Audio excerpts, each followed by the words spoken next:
Hello, I'm Binzer Flynn, and welcome to the Flinncast.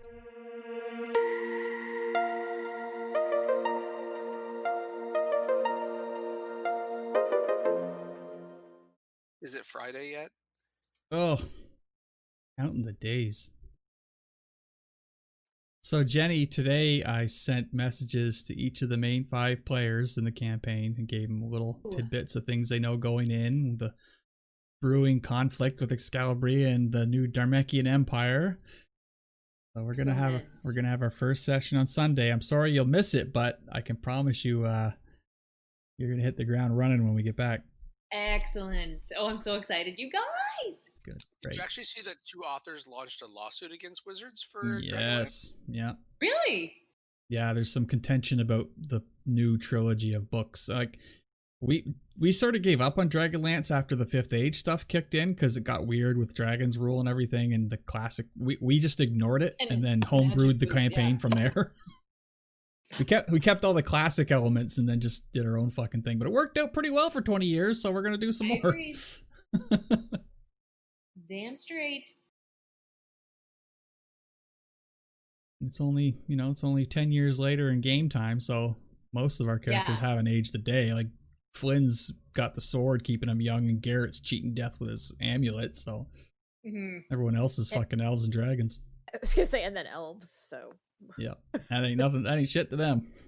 I have to look again and see how old Cramnus is now. Oh yeah, Cramnus is the only guy who's probably, him and Morin would be the only humans that would really age back up. Yeah, and because he got de-aged, and then so he's probably like in his 60s now. He's probably back to where he was before he went through that portal and got fucked up. So one time back when we were still playing regularly, I very rarely will arbitrarily kill a character. Like death is boring, change is interesting. So like it'll have to be pretty extreme for a character to really die. Like we usually get them back in a way. But one time I had Lord Soth, the famous Death Knight of Dragonlance, one word kill Jenny's knight. Of course, Jenny was very upset. It was very arbitrary, very unexpected. I think it was like out of nowhere, right? He walked out of your front door at the academy or something. It was so dramatic too, like the way you did it. Because Soth does that. He did it in the books. He would point at you and say "die" power word, and you would just drop dead. So anyway, everyone thought Jenny's knight was dead, and we let it go on. And this is when Jenny, you had moved home to Bedeck for a summer or something, and we played a arbitrary level 1 D&D character through, I think, a forum at the time. Yeah. And so everyone just thought Cramnus was dead, and then you came back and we did the Steelhaven Summer Games, and you played that level 1 character with the NPCs I sent with you, and I rigged it so that one level 1 character ended up fighting Chinaris in the longsword final, and you knocked his helmet off, and it was Cramnus who didn't have his memories. And he was young. He was back. Yeah, and he was young, and like Paladine had spirited him away to save him because Takesis had pulled some bullshittery. So for a whole year in real time. And then I didn't tell anybody, and then insane. Then Jenny's head exploded. Because my guy was he was in his 70s. Yep. And was like I'd actually had to at one point like decrease all his stats because he had gotten so old. Yeah. And so man, The only time I ever died was we were playing a Pathfinder game that Mike Stewart was running. It's called Kingmaker. So it's a pre-written campaign where you're basically an adventuring party that's hired by a kingdom to go off and tame some wilderness. Yeah. So of our party, I got elected as the Baron / eventual king because I was like the neutral best option, because Rob was like some sort of like lawful evil necromancer, and I'm your classic neutral good ranger. A whole bunch of other bad options for people in the party. I died defending the town from trolls, I think it was, or an owlbear or something like that. And they basically came down to, well, he can't stay dead because it would demoralize the entire town and the town's going to fall into anarchy. So we're not high enough for any resurrection level magic except for reincarnate. Oh, God. And Mike's like, Matt, do you want me to pick something, or do you want to go roll on the table? Oh. And I'm like, oh, you might as well roll on the table to make this fun. So he rolls a perfect 100, which is whatever you want, whatever DM's choice. So Mike picked to put a stick in one of the other player characters' craws. Was I got reincarnated as a silver dragon. So silver dragons can polymorph at will. Yeah. Yeah, one of the founding members of the Dragon Warriors was a Silver Dragon. He's so around somewhere. It would just polymorph back into my original human dragon. Amazing. That's beating the system right there. I love it. And then just, dragon form whenever some shit hits fans and whatnot. I recently subscribed to r/D&D memes on Reddit, and it's a fucking goldmine. I highly recommend it. It's hilarious. Oh, nice. I mean, a lot of it's newer stuff, like 5e type stuff, Jenny, like that we kind of missed the boat a little on, but a lot of it's still classic stuff like DM jokes we get and shit like that. Definitely worth a look. I've been laughing at it all week. I have not played 5e. I have not actually. I don't think played 4. I like 3.5 and 3. Those are my favorite. 2 is good too, but 3.5 is probably my jam. The reason I really like the old stuff is why we're gonna give it a go, is because and this is a pain in the ass I find in the Star Wars system, is that it's the whole idea that you can put all your stats into, say, persuasion or whatever, and do the quote unquote convince Darth Vader you're his best friend thing. Like, I hate that. And see, and Jenny can attest to this. When we would have to bluff our way into a system, you had to role play your character. You had to tell me what you're going to say, and you guys are going to have to go through this. You say, all right, what do you say? And then you don't roll an intimidation, you don't roll a persuasion, you don't roll a deception. You play it out, and then I determine through a chart the NPC's traits. If he's skeptical, if he's gullible, and then I have to play the character, and then we just see where it goes. And sometimes there'll be an applicable roll, but it's not just I roll, I persuade him. I'm like, okay, what do you say? How do you do it? Because you might ace it or you might fuck it up, right? Like it's more about playing your character, and I love that. The only problem is that slightly punishes people who aren't good at talking, like personally. Well, I mean, I'm not going to judge people on their acting, but it's like if you fumble through it, you're not going to get penalized, but you'd have to figure out what you're going to say. Like, you don't have to act, actually act it out, but you'd have to come up with a plan of what you were going to say. Like, how you say it's less important than the plan to do it. But it's more of a give the people the chance to RP their characters, even if they don't want to do the voices or whatever. I am excited, as we know. I enjoy RPing my characters. And Joni is playing, Jenny, a Kaganesti barbarian who's been sent out by her tribe to investigate what's going on. Yeah, we only ever had one Kag. No, we had two Kaganesti, but Angel's the one that springs to mind. She got into a bar fight within 5 minutes. That would seem accurate. And kind of like a good life goal. So, really. Kaganesti warriors are tough, man, and barbarians more so. So you're gonna have some fun. She's a bit of an ass kicker. I am a little excited. That's awesome. I'm a little leery about, like, the last time I played a barbarian. Like, I have super fun with it. Like, I played, she was a weird tiger, and like it was super fun. But she, like, her charisma was like 10 or something ridiculous. Like, she was like smelly. Like, she was like the point that like nobody wanted to actually sit near her, and it was fun. But yeah, like in this, I'm not going to particularly be fond of magic, and then we have like Nikki's character who's gonna I've really laid it on thick with her message, about she can do what she wants, but I'm trying to steer her towards the Conclave, Jenny, and not as a renegade, because renegades have notoriously short lifespans. But I'm like, nothing says you can't go kill those renegades and take what they got. Like, that's a great way to add to your spell. Renwood made a career out of it. True. Oh my god, he really did too. That's right. Yeah. Renwood was a renegade bane, and it's like Hitman. You don't have to feel bad about hurting them. That's gonna be fun. Can't wait. And we're getting our dining room in order here. Courtney got a nice organizer and stuff, so we're getting it all set up, so it'll be good for gaming. Oh, sweet. All right, did you guys finish out Lovecraft Country? I did, yes. So what do you Jenny, think? Did you? Jenny, were you watching that one? No, I have not. I've been eavesdropping on your conversations about it. All right. So, I liked it. Mm-hmm. I mentioned in the chat channel that I was very surprised by the very, very, very end. Yeah. I mean, we're in a safe spoiler space right now, so I wasn't surprised that Tick died, because that was pretty much coming, and they'd kind of like, I wasn't surprised that Christina took over Ruby, and that Ruby decided to do like the right thing for her sister. Like, I wouldn't, none of that. But holy shit, when Dee had magical bionic arm, Yeah, and like where did choked that her come out. from? It had to be when she went in the room with her mom, when her mom said, time is like, people don't understand time. And then they went in that room and you heard all the machinery noises. Of And she course. was like, where did that come from? And then they kind of cut to other stuff. I have to assume it was there. It had to Or they be. time traveled or something. But Yeah, because you don't just, I mean, you don't just lose a limb and slap. I mean, science fiction maybe, but you don't just lose a limb and throw something on and you're fine, like. yeah.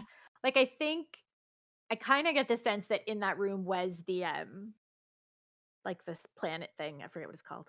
The Orrery? Orrery. I kind of get the sense that the Orrery was in there. So Right. I'm assuming that maybe something happened with that based on the noises, and whether it was they had the tech to make it, or they went a little time travel to go someplace where they had the tech to make it. I don't know, but I feel like it was really cool, but yeah, Oh, God. it seemed pretty out of nowhere all of a sudden. I mean, she took the thing off her arm, and I'm like, oh, poor Whistled Arm. That's not Whistled Arm. What is that? That's a cyborg arm. What the fuck? And then when she choked her out, I'm like, oh, Dee's gotten really dark. Yeah, the sound of the arms hydraulics as Christina's getting choked out. I was like, damn. Yeah. So the interesting thing with that, like I'm trying to figure out, and I have to assume, because so she was made immortal, and the spell was successful, and then the Kumiho connected them, so that oh my god, I forget her name. Tick's girlfriend. Letitia was able to actually do the spell, who I think actually was probably the superior magic user anyway. I think so, That's yeah. a whole nother thing. And then what the spell was, because they couldn't actually fight Christina once she was immortal, they essentially took magic away from white people. So white people could no longer do magic, which was really cool. But I couldn't decide whether did that mean Christina was, I mean, I have to assume since Dee choked her out, that is not immortal. Like what I kind of wanted was her to be stuck being immortal, but have like no magic. Because I think that would have been like an awesome punishment. Careful what you wish for kind of thing. Yeah. So I'm not unconvinced that that's not what happened, that Christina won't come back, because she's just stuck under those rocks and not going to die, which I think is like a pretty icky punishment right there. Yeah, it'd take forever to get out of that and be suffering the whole time. But it was good. I think they really set it up for a season 2. Do we know yet if they're getting a season 2? We do not. I read a thing with Misha, the director, I guess, and right, she adapted, I think, as well, the book for screenplay. Right. That they have been in talks, but that it has not been definite yet. But apparently, it has done as well as stuff like The Boys and a couple of other things that have been out this time. So they expect that it will probably get renewed. I think they're crazy if they don't. It's one of the most wonderful, original, and relevant shows to be on in a while. Oh, definitely. And I just think the fact, like you said, it's original. There's so much on TV that's just like a retread of everything. It's nice to actually, or a remake, or a, oh, look, that's the same plot over and over and over again. Like, it's nice that we're actually getting new stuff like that, and like The Boys and things. It's interesting that they have to kind of reach to the books and graphic novels and stuff that, even 5 years ago they would have avoided like the plague. But I liked it. I'm happy with it. It was not, although I will say, of all the episodes, it is probably my least favorite. I agree. I had the same thought. While I enjoyed it, I did feel aspects of it felt a little rushed to the end, and I didn't enjoy it quite as much. But I liked it. But I hear you about that. Yeah. And there were a lot of cheats, and I'm not a big fan of the cheats. Yeah. The things where like, oh, that all happened off camera. Yeah. Like, where Dee learned to talk with the monster. Like the guard dog? The guard dog, right? Where they I had love her the guard dog. petting the guard dog and stuff. And like, we didn't see that. And we didn't see the scene. I mean, obviously we couldn't see the scene with Ruby and Christina, but I mean, it didn't take it. As soon as Ruby said the the whole family thing. I'm like, oh, it's not Ruby at all. I didn't catch on till Damn it. it was too late. Nah, as soon as she said it, I'm like, that's not something Ruby. I'm like, that's just not. And then I'm like, holy shit, I still don't know. What did Tick drink? And like, what the hell? Jello shot. I mean, yeah, like we know he ate the dude's. I am assuming harsh. I don't know. Whatever he was chewing on looked fucking gross, though. I was like, "Bleh." Well, it was whatever he ripped out of his chest. Yeah, I just thought it was like his patch of skin or something, but No, it was like an organ, but like it was really flat. So then I was like, liver, but that Maybe was a high liver. for a liver. So I was like, didn't look appetizing. And that he's chewing, he's like, "Argh." I was like, yeah, it's like hold your nose and swallow. yeah, Montrose, just hold your nose and swallow it. Gross me out. It's good. I liked Montrose's scene when he realized that Tick was dead. And I liked the scene with his mom when his mom talked about the fact that she didn't realize she could kind of have them both. I thought that was really nice too. Yeah, Montrose's character really grew on me over the season. Like him. He did. Because, I mean, you understand when you see his history, you understand so much more about his character that you begin to feel sorry for him. Oh, he's a very tormented soul for sure. Yeah. So once he starts to sober up and realize that, he has to be a dad on top of everything else, and like I think that now he's going to be a grandpa, presumably. Yeah. So yeah, I really liked him. I liked everybody, honestly. I was glad to see the Nine-Tailed Fox come back. Yeah, I like her. Yeah, I like her character. Yeah. Yeah, no, it was kind of, it got everybody kind of back. It was good. I just feel like, yeah, they packed an awful lot into that. I feel like it maybe could have been 2. Oh, and speaking of, stuff that happened off camera, Hippolyta becoming the great comic book artist, I was like, damn it. It's like, I just met this really great artist who taught me how to draw. Wait, what? Doesn't work like that. Like, I want the power of montage or off screen. Like, I could take lots of art classes. I'm still not going to be able to draw. I tell you right now. But yeah, like it was good. I think that it was a little rushed. I think they could have done that in 2 episodes.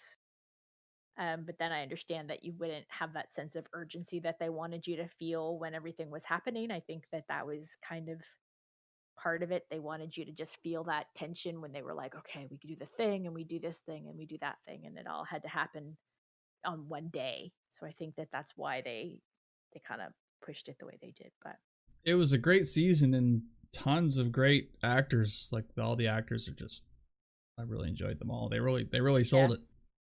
Absolutely. If people have not watched it yet, I highly recommend. Well, that's it for Lovecraft Country. Good first season. I hope they get a second one. So the only other thing on our watch list this week is Discovery Season 3, Episode 1 kicked off. Not a single white person was filmed in the making of this episode. It's true. No, there seriously was not. It was awesome. Like, yeah, that's true. Yeah. We watched the end and I was like, there were no white people. Like, there were aliens. Yeah. But of the actual humanoid people that, look like humans anyway. Yeah, nobody was Caucasian, which I thought was pretty good. Since you know how the fanboys get. Yeah, no shit. I thought it was a great first episode. Like I really enjoyed the first 2 seasons. They're different but original. But this one, I don't know. There's what they're doing with it is so cool because this is like it's blank slate now. Like the Federation has always been this wonderful, bright ideal, and to have it fall. And then there's still people who believe in it. It's like, let's try to rebuild it. Like that's never really happened before in Star Trek lore. Like let's bring back what we've lost. And that really brings back that crazy pioneer type aspect. You know what I mean? Like I'm excited for it. Oh yeah. Bigger, better, faster, stronger. Well, I like the fact too that now they're out of timeline, right? So like they will still make little historical references, like they have kind of peeping through a little bit, and like we'll see aliens and stuff that we've seen throughout, but they're a little freer, hopefully, to not have people going, well, that couldn't have happened. Mhm. Right. Well, that's just it. So when they announced Discovery, I'm like, why did they choose another prequel in the era that already has like a rich timeline? Yeah. Like, what was the point with Enterprise? I was like, they went back super far relatively, and they dumbed the tech down again super far that it all felt like, yeah, this is a prequel. But the thing with Discovery, as their like marquee series or whatever, is they look too shiny and too new to be TOS era stuff. Right. That's So what I loved, because I liked the fact that they completely explained why it didn't exist in Yeah, like, in the but timeline. yeah, like that made me so happy. Like, Mhm. I was like, yes, this explains everything right Yeah. now. So I want to talk a second about the burn. How, for some reason yet to be explained, dilithium just took a shit across the galaxy. So I imagine these questions will be answered as we go, but I'm really curious about the state of the galaxy, because, like, Jenny, you might be the person to ask here. I don't know if every warp-capable culture was dependent on dilithium. I seem to remember the Romulan ships running on singularities or something. So my question is, who was less affected by the burn? Who's got controlling share of the galaxy right now? Is there a power? Yeah. Yeah, I don't have that information, but yeah, that's a really interesting question. My first thought was this would have been the perfect time for the Borg to roll in and just fucking take everything. Man. Who would stop them? Mm-hmm. Unless the Borg also used dilithium. Well, that's it, right? This is what I want to find out. Or, if you think back to Voyager and like the idea of like a slipstream drive, or that there are technologies out there that allowed for warp capability without dilithium. It's very interesting to think about. Yeah. Was this Discovery just the spore drive? No, it has a regular warp drive as well. Yeah. That's what I was wondering. I was like, maybe they wouldn't have exploded. But obviously, Merida brings up a good point that with the spore drive, they have basically unlimited movement in the galaxy, whereas other powers would be limited by dilithium stores. The Discovery, whether they know it or not, is now the most powerful Federation ship in the galaxy. That's something that is making me so excited. The idea that Discovery is Starfleet. I would agree that Discovery is certainly the most powerful ship from a movement perspective, but there's no way weapons have not gone up in power in 930 years. Valid point. Absolutely, yes. They might, black alert into the middle of a war zone and then have a quantum singularity photon torpedo punch immediately through their shield. Game over. Because when we meet Mr. Sahil, the true believer who's been sitting around in that office, he said there was 2 other Federation ships within his range. So that means obviously there's still ships out there getting around somehow. Yeah, but like that beggars the question, what are they armed with? What are those ships like? Yeah. Well, the interesting thing we don't 100% know is, what if they have spore drives? What if the Discovery popped out at a different point in the timeline? Spore drives happened. That's true. Because the right? Discovery hasn't showed up yet. It could have been there for a while. Might not be there till next month. Who knows? Yeah. Good question. Yeah. So it could be that they're all running on that now, because they would need an alternative form of power, I would assume. Because I would think, even if there were dilithium stores for them to use, I would think people would maybe think it's not reliable right now. I don't know. I wouldn't put it in my ship if it was potentially exploding. Right? So we can assume that it's not here yet because nobody knows about it. But it would have intact dilithium stores. So, like, I don't know what the dilithium complement on a Federation starship is, like, because it's, they never quite get into the nitty gritty of, ships use this much dilithium per warp factor for times this long, yada, yada, yada. Yeah. So Discovery might just have a hold full of dilithium. So, like, I always got the impression in the Next Generation era that they didn't consume a lot. Like, they didn't need a whole lot. Like, I don't know if that's correct or not.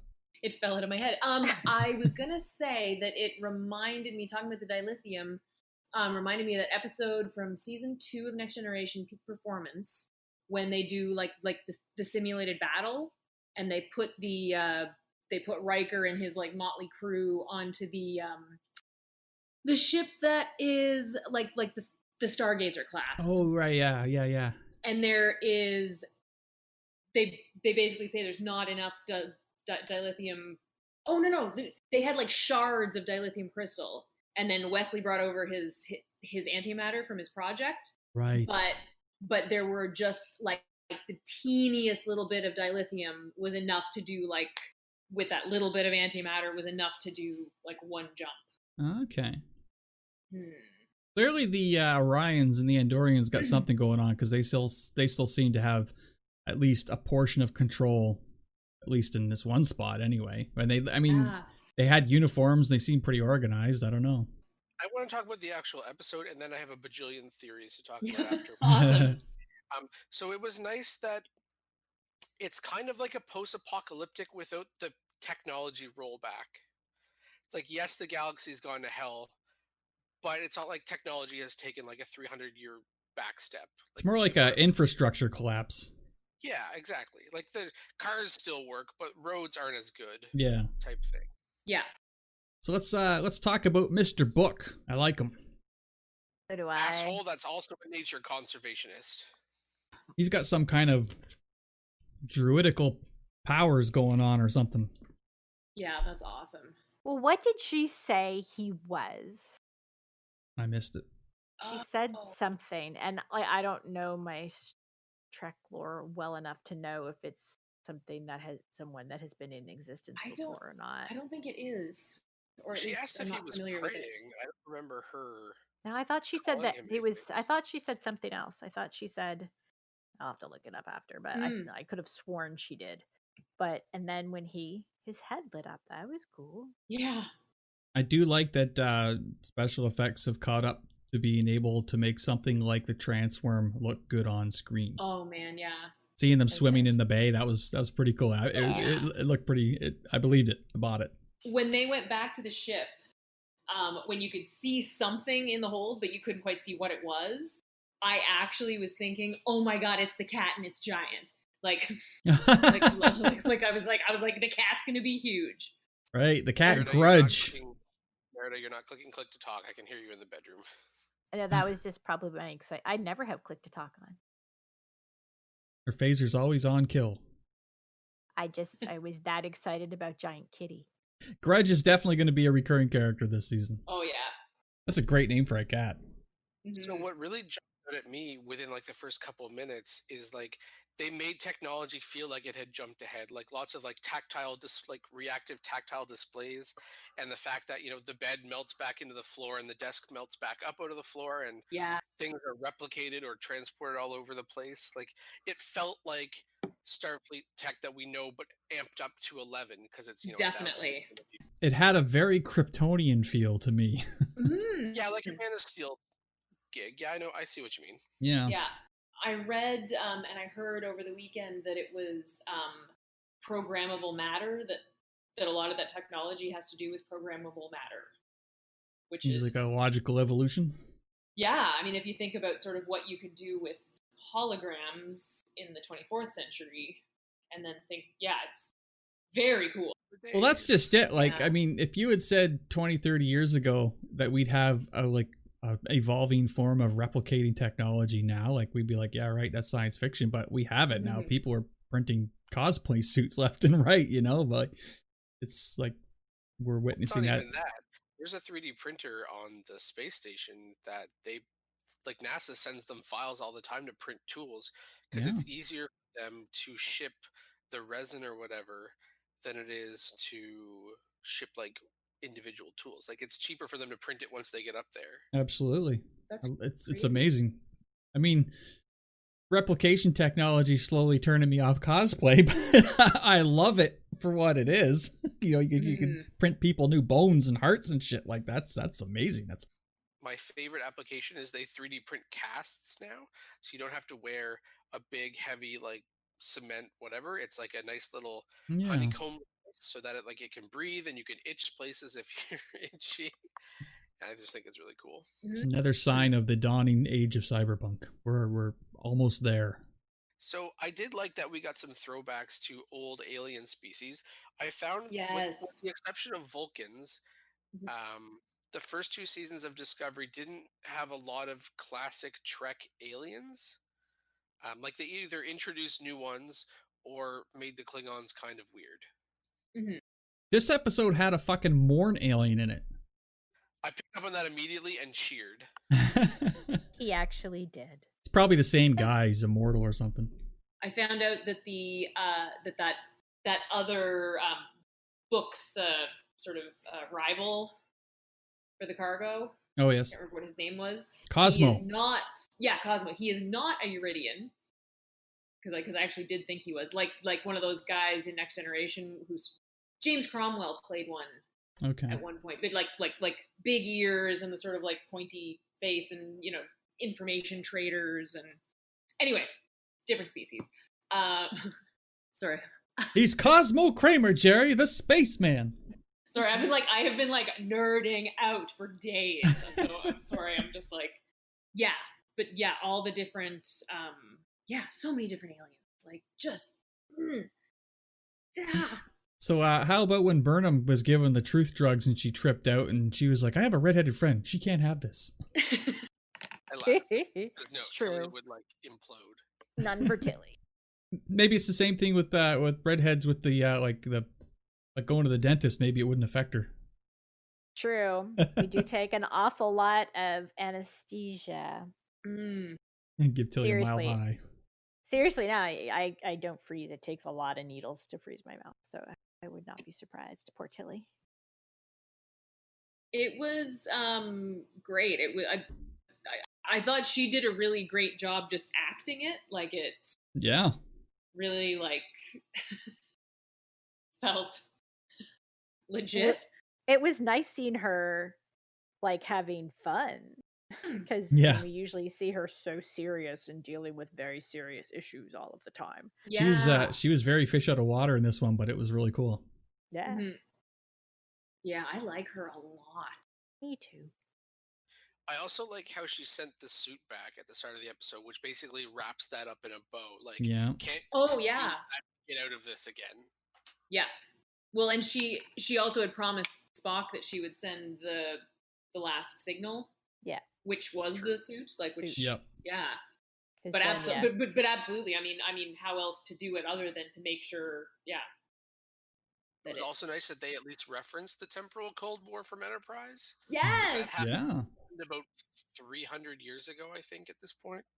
Which was something I was actually really interested when they said that they were going 900 years in the future. I was like, when do the temporal Cold Wars happen again? Yeah. Apparently it's in the 2000s or so they're even beyond the temporal Cold War. As an aside, I have to say, talking Star Trek has got me very excited again for the impending series Strange New Worlds. And someone on Reddit said, and I totally agree, that I hope the start is Pike going space, the final frontier. Like that would just, that would be so good. I'm curious to see how they're going to retro, but yet improve the Enterprise for that show. Like, because from a timeline perspective, it has to be the same as, or same-ish as when Kirk got it in. So I'm curious to see how they're going to make the control panels look retro, but not at the same time. Does that make sense? It's not gonna look like the 60s. Like they'll find a happy aesthetic medium, but the fans are still gonna be upset. But I mean, it's like the Klingons, right? Like every special effect is a product of the actual time it's from, and I don't know. I think it's just one of those things. It's just a new interpretation, and fans got to get the fuck over it and try and enjoy themselves. Explain the Klingons anyway. And if they made the Enterprise look exactly like it did in the 60s, it'd be terrible. Everyone would hate it. I mean, some diehards love it, but it's like you'd be like, this looks like it's all made out of cardboard. Come on. I already with the really uniforms. like the updated uniforms, so I'm hoping that the ship I like a color update, I guess. And that's what I'm talking. That's what I mean. Like with the uniforms, they look classic, but they're different. And I think the same thing's going to happen with the Enterprises. We're going to recognize it instantly, but it's just going to look a little different. But as long as it maintains that essence, I think we'll be fine. Like women have pants. Yeah. Make the Yeah. men wear the skirts. They did that in TNG. Yeah. Come on. Yeah. Yeah. Hey, Ensign, your balls are hanging out. Go get a longer one. They have to make the noises though. Well, they have door whooshes like. Yes. Oh, you see, that's one thing that transcends the aging thing. Like if they do the sound effects, like fucking that stuff works no matter what. Exactly. Yeah. And I think they'd be crazy not to do it. Give us those Oh, I think so wishes. too. Some stuff is timeless. I'm trying to think if there's anything else about the episode specifically that I want to talk about, or do I want to jump into crazy theories? Do some crazy theories. Yeah. So one theory floating around is we're basically in like the post Empire Republic right now, where the Federation is like splintered off into little groups and they're all around the core Federation worlds instead of like the big massive Federation we're used to. So like there's some Federation around Earth, there's some Federation around Vulcan. I guess Andoria has decided to fuck off. I guess. Maybe we'll see some Tellarites, who knows? Because the guy clearly we saw 2 Starfleet ships on the dude's little radar sweep. Yep. So like clearly there are ships out there, just not that many. This really brings to question the state of Earth and our solar system. Like, because if we're kind of stuck in our own system, like, what does that do to Earth? Is it still an idyllic society, or have we fallen into fighting again because we're kind of cramped up with each other? And it makes me think: has our system ended up like something like the Expanse, where we're on different planets where we can reach each other, but we're fighting all the time? Yeah. I think what's going to happen is Discovery's going to, because there's already been promos with the Discovery in it, so I think the Discovery's going to pop in. There's obviously, I think, going to have to have been a time skip because Burnham has long braids in all of the promos, and she obviously didn't have long braids in this episode at all. So I think there's going to be a time skip, and then it'll be the typical "I arrived 5 years before you did." I think so. Or, whatever. I think Burnham's gonna spend several years with Book, and she's gonna learn this galaxy, and then the Discovery's gonna show up. Exactly. And then she'll be the wise leader figure, because technically Saru is the captain of the Discovery right now. Right. Yeah. Because Pike pieced out back to the Enterprise, and Saru is the commanding officer. So do you think it's gonna be? And I kind of do. Do you think it's gonna be that they just pop through and don't know any time has elapsed, or do you think they're going to have been stuck someplace and have to get to her and then time has elapsed? Both, and like I feel like they will have their own kind of journey once they get there, whether that's going to be a long period of time or not, I don't know, but it even just the way the promos, it feels like Discovery's been there for a while. I don't know. They will get, the ship and the crew will get their own quote unquote origin episode, and Burnham won't even be in that episode probably, and then might end with Burnham contacting them. But yeah, we'll get a little satisfying arrival episode for sure. No, because it could be a time thing. They could like she said, it could be tomorrow. It could be 1,000 years. So there could be that, or it could just legitimately be they came out someplace else, not sometime else, someplace else. Oh, we still got the rogue factor of what's her name? Michelle Yeoh's character. You know who I mean? The captain. Yeah, Georgia. Yeah, like just a chaotic element amidst all this, because she's like, I think I'm gonna like this time. Oh man, I could just see her rolling in and be like, take over, because she could probably pretty easily. She'd probably be like looking on this as a fresh chance to start her empire. I agree. Although I'm very curious, by the way, what the Terran Empire looks like in the Mirror Universe right now. Oh yeah. I hope we don't get Mirror. Like, I always find Mirror Universe episodes, like Deep Space Nine did them a lot, and then Discovery did them a lot, and then I just find one's cool, but 2 is too many. Mm-hmm. It always feels like an excuse to be able to have actors do stuff that they don't get to do with their characters sometimes. Like wear a goatee. The monocle and goatee, like it's or remove the midriff from their uniform in the case of T'Pol and Hoshi. Thank you. Hoshi, yeah. if you follow if you follow Enterprise to the original series to Deep Space Nine, right? By Deep Space Nine, the Terran Empire has been destroyed by the Klingons, the Cardassians, and the Bajorans. Yeah. It's like, has the Empire somehow managed to reassert itself? Who knows? We may never find out. Got any more crazy theories? I think the Discovery is going to come back. They'll reunite. They'll try to go to Earth. They'll go to Earth. Whatever's left of Starfleet will flip shit. The ship will get upgrades, and then proceed to go on some sort of Federation rebuilding tour. I think they're gonna go to Earth, and Earth is gonna be trashed. But we'll see. I could see that. I did actually also hear that a lot of people are very interested in the cat. Sorry, I'm really obsessed with the cat. But that the cat may be more than it appears. Like a flirkin? I think so. Yeah, well, that's. I'm worried they're gonna go flirkin, and I don't really want that. Like, that's. I No. do that, but well, where he says, she's a queen, and then what's his name again? That other guy, the C name. Cosmo. No, the other Cosmo. Cosmo said the thing about like, I'm gonna roast her, and she can feed a planet. Maybe, yeah. Grudge was the cargo, not the transform. Yeah, it's anyway. It's yeah. People are. That's a theory that's floating around. People see a kitty and they're like, "All right, let's come up with some theories for this cat."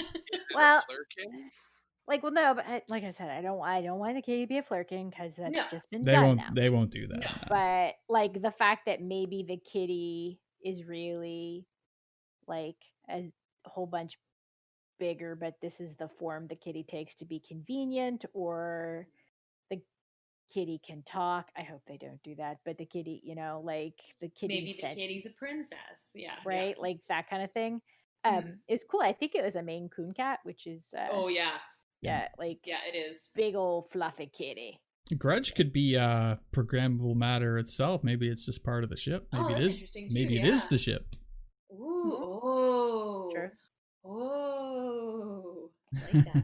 Well, Grudge is an interesting name. Like, I know he kind of tried to explain it all, but I don't think that's. What did he say? She's named Grudge because she's heavy and she's mine or something? Yeah. He could have been talking about the ship. Yeah. And that's a weird name to call somebody Grudge. Like, that's not a very good explanation for why. Like, she's angry all the time and she, it's like, okay, that's Grudge. But she's heavy and she's mine. I was thinking of a book as where he's sort of, become in some ways may end up being sort of the tour guide for the time that they're in, even after Discovery shows up. And then I was like, man, he's like the Neelix. He's like cool Neelix. Yeah. Well, it's the same thing with every sort of you've been transported to another world show. There has to be a character that can explain the main character / the audience at the same time the current state of stuff. Totally, yeah. Yeah. He still hasn't asked her name, has he? Like, he kept telling her he didn't want to know her name. I don't think she. Oh, she said her name was Michael. Yeah, they got around to it. Yeah. Yeah. Couldn't remember. I know he stopped her so many times. Like that. I don't want to know. Yeah. So the one thing I really like about this episode as a pilot is I am hooked. I want to know what happened to, like, okay, the dilithium all burned out. Yes. That's cool. But like, how did the collapse of the Federation actually happen? Like, I want to know more. Want to. Come on Thursday. So many questions. I mean, there's a lot of questions about where it's going, but there's so much about what happened before. Yeah. So, like, did it burn out or did it explode? Because I kind of took it as it exploded and took the ships. First one, then the other. Yeah. What happened to all the unmined dilithium? So did planets just explode? Like, if they have dilithium in the crust or whatever, did entire planets just fracture? Yeah. Good question. Who knows? We'll find out. And also, or was it the process of using it in a ship that caused it? Oh, maybe, yeah. Or, if it all happened, everywhere across the galaxy at the same time, was it just a coincidence, or did someone or something make it happen? The Q continuum I was gonna say ceased to be. Q. Well, you got to think about something that could be that powerful, that galaxy spanning, and like maybe the Q continuum was destroyed or something like that. Like it's something big, right? Whatever it is, gotta be. Yeah, I would almost imagine. I don't think they'll bring the Q continuum into that because that's a little on the nose, and they're trying to go for a little bit serious. I would chalk it up to some sort of technobabble subspace wave caused the resonance frequency of dilithium crystals to blah blah blah blah blah. Mm-hmm. That's some nice technobabble. You almost got something there. Lots of Star Trek. I like that. That was really good resonance frequency. Yeah. I mean, resonance frequency is an actual thing, but I know. That was excellent. The whole galaxy got its polarity inverted. There you go. Ooh, perfect. We have to route it through the deflector dish. Like popping a balloon. I was gonna have a dumb comparison, right? Yeah. I wonder that, like, I do wonder whether, was this a natural causing thing? Was it just something that we didn't realize, that the lithium, after it's X amount of years old, it was going to do this? Or, like, you can only use it in a warp drive for so long, and then this happens and it hits kind of a critical mass? Was it somebody set it all off? Was it some other sort of time travel thing that caused some sort of issue? It struck me as sort of like a big bang event, like the big burn, like, because if it happened everywhere, it's like some sort of galactic thing. Maybe it was just gonna happen no matter what. Who knows? Yeah, like maybe it's just an unfortunate thing about dilithium that nobody knew until it all exploded. I'd like to think they would have explored its properties. Oh, I don't know, a little more. Well, yeah. It's been pretty reliable up to that point, eh? Yeah. Well, we will we'll definitely be, I think we'll get our answers. I'm very excited about the season. Oh, one thing I forgot to mention that I really liked, the opening where it shows the like classic Discovery stuff, but then the tech updates. Yeah. Yes. Like, comes apart and then comes back together as quote unquote like a 32nd century phaser. And with the stuff. I thought that was really cool. Yeah, that was awesome. The music's really good in that opening too. I really like it. I do really like it. It's very Star Trek. Agreed. So I only got two more things on my list here for tonight, and one is a bit of news that came out today is that The Boys is getting a spin-off that's got, and Kripke said this was not a case of Amazon going, you guys are making a lot of money, let's make more. This was their idea, they want to do it, and it's going to be basically a superhero university controlled by Vought, and it's going to be about soups in training, and it's going to be like hormonal superheroes with all the raunch of the original Boys. Oh God. Yeah, that's what I said. Oh God. So the CW without network constraints, amazing. Yeah. So I mean, it's gonna be just like Soups trying to get laid, doing drugs, and being completely irresponsible. So it's a surefire winner. Soup U. I don't know what they're gonna call it yet. They said it's very early days, but looks like it's gonna happen, and I'm in. That's crazy. I'd heard you. I saw you posted the article, but I didn't have a chance to read it. Yeah, that's pretty much it. I like that they started off with Kripke saying, like, this isn't Amazon on us going, all right, let's let's cash in. No, this is just something they want to do, and I think it sounds hilarious. It's going to be good. Because we've all been to college. Mm-hmm. Yeah, it's superpowers into that shit. And the last piece of news is, Jenny, tell us about your virtual TrekCon experience. Oh yeah, okay. Yeah. Because it looked like it went great. Virtual TrekCon is amazing. First of all, like, holy crap balls. It's I can't, like, the way I feel coming out of this is the way I felt coming out of HalCon. It's cool. It's that kind of like, it's not a huge group of people attending this, but a lot of them are already sort of, there's a community built around the Seventh Rule podcast that Aaron Eisenberg and Sarah Glofton started. Yep.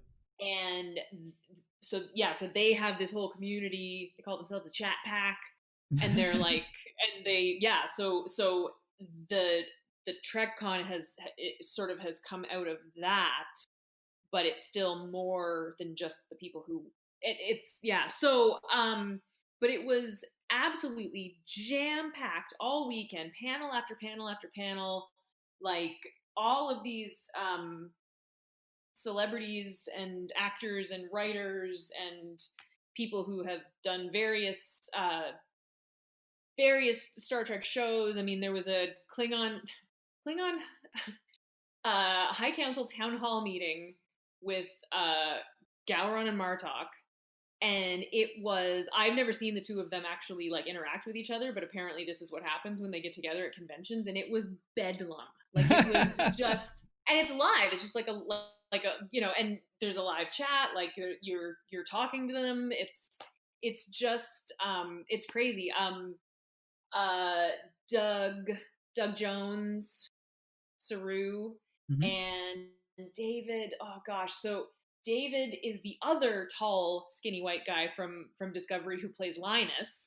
Okay. Who is the guy with the big black eyes that I was talking about last week, actually. But he's also played like 3 other aliens, and he played Cosmo in this episode as well.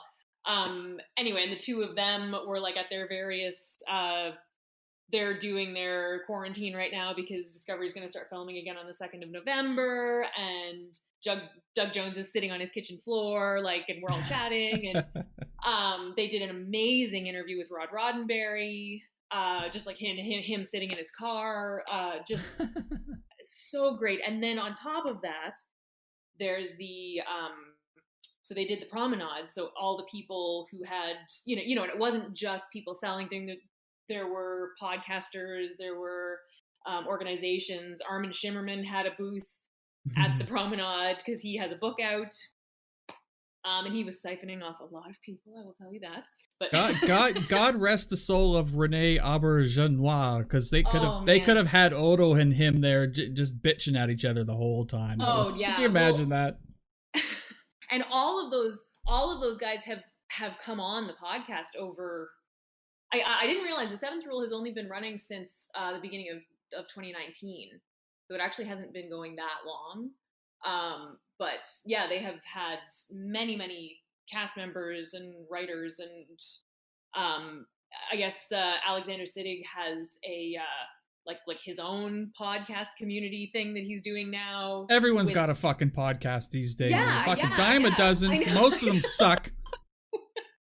Can you imagine if Renee was still alive and this thing's called the Promenade, he would just randomly drop into whatever podcast or like shop, be like, in his crankiest, Odo, do you have a permit for that? And your camera's off center. Yeah. That would be amazing. Yeah, it was. So I mean, it was really cool because if you have enough bravery and aren't a complete introvert, you just pop into whoever's Zoom room. So so people were just showing up and we were gabbing, and it was just really cool. And getting a chance, the way that you do at a convention, I'm able to like actually show people my paintings close up, and we're just talking about episodes and talking about because we all watched the Discovery premiere that night. Yeah. And then so everybody's talking about that, and it's just so they had a Discord set up that everybody could participate in. That's why your username changed. Yes, yeah, exactly. I figured. Because I'm like because I'm also in there trying to like say come to my booth too. So I'm like, oh, I can't be Shannara, so this isn't gonna work. Yeah, so it just. But the thing that was amazing is just everybody, once again, is just so excited to be there, so supportive. Like I have never gotten, I mean that the producer of the 7th Rule, Ryan T. Husk, who has done a lot of like sort of acting stuff and producing stuff, and anyway, he hadn't seen any of my stuff before and just kept bringing it up in the middle of interviews. Like, that's great. So, yeah, which was amazing. I mean, it was in the middle of the interview with Michael Jan Freeman, who had he's written like 30 or 40 Star Trek books. That like, all? I know, and we're all chatting, and I said something, and he's like, "Oh, Jenny R. Johnson. Oh man, she's like the greatest painter in the world." Oh, someone's getting Trek famous. I know. Deservedly so. Yeah, so it's very. Oh, sorry. Thank you. I'm so excited. Well, next year you can be. Oh yeah, I'm in a shitty Mandalorian podcast too, but this Star Wars. When we talk about Star Trek all the time. Oh man, I know. that's actually very funny. Until next week, and then it's all Mando all the time. We got 10 days till Mandalorian season 2 starts. That's right. Yep. I've been following your posts as it was going on. Unfortunately, I didn't have a chance to bomb into your Zoom room, but I was watching your posts, and I could tell you were very excited, and you just felt really plugged back in to the community, and I think that's fantastic. Yeah, and it was cool too because I mean I sold, I sold stuff, and I sold actually a lot less Star Trek stuff and a lot more like other things, which was great. Like I mean it was just a riot, and and then one woman I talked to saw the Janeway and was just like, "Oh my god, I have to have." Like it was just very very cool. Like, you always have something that speaks to somebody and it just fires them up. Which is so cool. But yeah, Jenny, it's good. You don't pigeonhole yourself into one fandom, right? Yeah, so, yeah. Like I know you're a big Star Trek fan, and you're at a Trek con, but people like other stuff. Exactly, and that was actually one thing that I was a little concerned about when I first talked to them. When they because they got in touch with me. That was the cool thing, is that they asked me to do this. So, and I said I only have like few Star Trek pieces, like is it okay that I have, and they were like, oh my god, yeah, like we love all this stuff. So that was really cool. Yeah, like yeah. But it's the thing that I loved about it, once again, and it's the thing that I love the most about cons, is that you are in this little mini city with, whether it's virtual or not, you're in this mini little city with all of these people who are so fucking excited about one thing, and everybody is excited for the other people, no matter what the thing is that they're excited about. You can have cosplay, nobody knows what the hell it is, but they're still pumped for you. Like there's nothing like it anywhere else in the world. Like it's just, conventions are the shit, and I am so excited that with even with COVID being the way it is, that feeling is still possible. You found a way, yeah, and it's I've always equated con weekends in my mind to, it's like little pocket dimensions of happiness. It's just it has nothing to do with the outside world for a few days, and it's the absolute best. Yeah, 100%. Like, so I'm sorry, and I literally could just talk about this forever. I'm so excited. Well, on that note, I think we're going to wrap up for tonight. And next week, we will be hitting up Mandalorian. Well, not next week, the week after, 30th. Some of us Mandalorians are going on vacation for a few days. And then Mando at the end of the month. And then we are going to podcast the hell out of that. Yeah, and that'll be a big group event.